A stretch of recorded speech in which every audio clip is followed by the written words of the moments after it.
Hi, I'm Matt from TriathlonCoaching.uk. James and I have been discussing this morning. We've got quite a few athletes racing or booking races for next year, and obviously that's quite an important decision as to what you decide to do and how it motivates you through the winter training. A few tips for you. If you're a shorter distance triathlete, so you might be racing sprints, Olympic distance races next year, and you're quite new to the sport, try not to have like a long period. The winter's quite long in the UK, so try and have some races that will break up the training program for you a little bit. So maybe once a month a park run, find a local 10k or maybe a sportive, something like that. That just breaks things up a little bit for you. But when you do go to booking your A race for next year, try and find something that motivates you. It's in a nice place. If it's got a sea swim, then make sure that you can do a race before that, or have some time that you can spend in the sea preparing for it.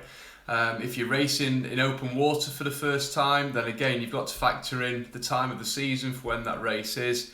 Be aware if you start doing your first Olympic distance open water with an open water swim in, say, May, you're going to have very limited time unless you're on a training camp to get some experience in the water, in the sea.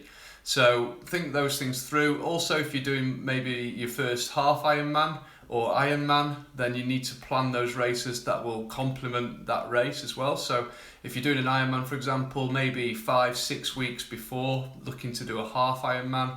If you're doing your first half Ironman, again, you might want to look for some open water experience, doing an Olympic distance race, maybe 1 or 2 sprint distance races as well. Remember also that earlier in the season, like in March time, you tend to get quite a few duathlons, so things like that are good for booking up as well. Good for pacing, good for just bringing that little bit of fatigue into the legs and a change of stimulus as much as anything. So make sure you book races that motivate you, make sure that they interest you, they make you a little bit edgy, they make you want to get out of bed and get on your bike. Don't be too safe with them, but at the same time make sure you book something that is realistic, that you can achieve it.